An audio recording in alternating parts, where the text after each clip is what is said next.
जय श्री कृष्ण।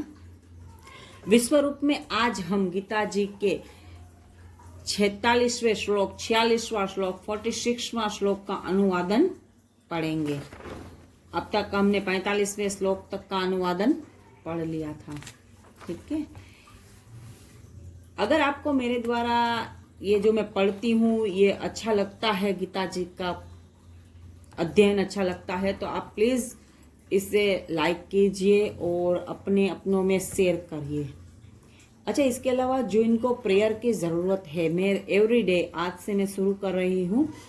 एवरीडे में जो लोग पर्सनली मुझे जानते हो व्हाट्सएप पे भी कर सकते हो अपना नाम दे करके, और अन्यथा जो लोग नहीं जानते वो कमेंट बॉक्स में जिन लोगों को प्रेयर की जरूरत है वो अपना नाम लिख के भेजे और जय श्री कृष्ण अवश्य लिखे। जो जय श्री कृष्ण लिखेंगे उनके नाम से मैं अपना नाम लिख के भेजेंगे तो उनके नाम से मैं प्रेयर अवश्य कर दूंगी। परमात्मा आप सबको सुखी रखे, खुश रखे। ये प्रेयर मैं एवरीडे करती हूँ। तो मैंने सोचा चलो जो लोग गीता जी की ये वीडियो देख रहे हैं उनको भी इनका फायदा होना चाहिए, है ना। तो ज़्यादा से ज़्यादा आप इन्हें शेयर करिए, और जिनको अपनी प्रेयर की ज़रूरत है, जिनको कोई दुख तकलीफ बीमारी है, प्लीज़ लिखने की ज़रूरत नहीं है मुझे क्या दुख तकलीफ बीमारी है, क्योंकि परमात्मा आपकी दुख तकलीफ और बीमारियों को अच्छे से जानते हैं, है ना। मैं तो केवल आपके नाम से परमात्मा के लिए प्रेयर कर दूंगी। मैं सभी की कमेंट्स पढ़ूंगी और जो व्हाट्सअप करेंगे उन सबका व्हाट्सअप भी पढ़ लूंगी, और उन लोगों के लिए परमात्मा से प्रार्थना अवश्य कर दूंगी। ये मेरा सुबह का 4 से 5 1 घंटे का समय रहेगा जिसमें मैं आप लोगों के लिए प्रेयर कर दूंगी। 3 दिन तक कमेंट्स में जिनके नाम आएंगे उनके लिए प्रेयर कर दूंगी। चलिए आगे बढ़ते हैं।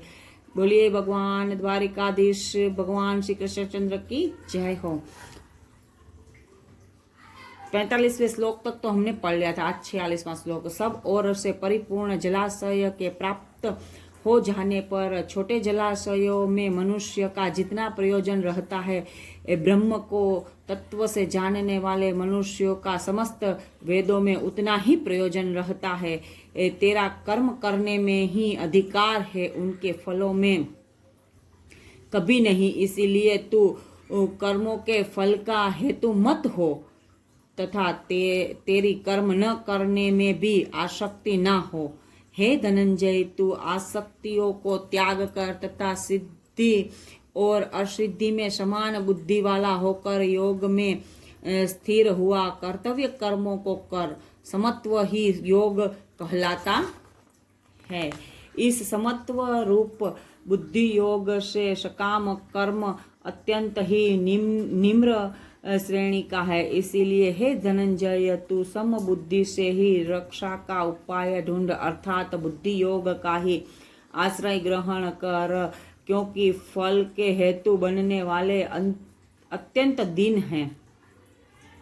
सम बुद्धि युक्त पुरुष पुण्य और पाप दोनों को इसी लोक में त्याग देता है, अर्थात उनसे मुक्त हो जाता है। इससे तू समत्व रूप योग में लग जा।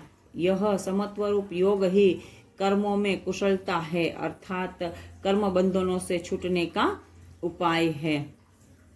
क्योंकि सम बुद्धि से युक्त ज्ञानी जन कर्मों से उत्पन्न होने वाले फल को त्याग कर जन्म रूप बंधन से मुक्त हो निर्विकार परम पद को प्राप्त हो जाते हैं। जिस काल में तेरी बुद्धि मोह रूप दलदल को भली भांति पार कर जाएगी, उस समय तू सुने हुए और सुनने में आने वाले इस लोक और परलोक संबंधित सभी भोगों से वैराग्य को प्राप्त हो जाएगा।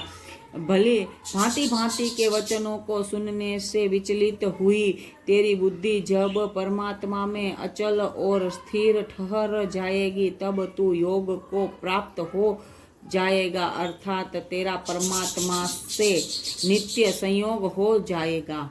अर्जुन वाच। अर्जुन बोले, हे केशव, समाधि में स्थित परमात्मा को प्राप्त हुए स्थिर बुद्धि पुरुष का क्या लक्षण है? वह स्थिर बुद्धि पुरुष कैसे बोलता है, कैसे बैठता है और कैसे चलता है? भगवान वाच। श्री भगवान बोले, श्री भगवान बोले, हे अर्जुन, जिस काल में यह पुरुष मन में स्थित संपूर्ण कामनाओं को भली भांति त्याग देता है और आत्मा से आत्मा में ही संतुष्ट रहता है, उस काल में वह स्थित प्रज्ञ कहलाता है। जय श्री कृष्णा। आज हमने 55 श्लोक तक पढ़े हैं। अगर आप भी इस प्रेयर का फायदा उठाना चाहते हो तो उठाइए, अन्यथा जिनको ज़रूरत है उनको ये वीडियो शेयर करके उनको भी कमेंट करना सिखा दीजिए। चलिए, भगवान श्री कृष्ण आप सबका कल्याण करें। ये गीता जी मैं अपने पिता की आत्मा की संतुष्टि और शांति के लिए पढ़ रही हूँ। मेरे पूजनीय पिताश्री स्वर्गवासी पिताजी को परमात्मा शांति, सद्गति और मोक्ष प्रदान करे। जय श्री कृष्ण।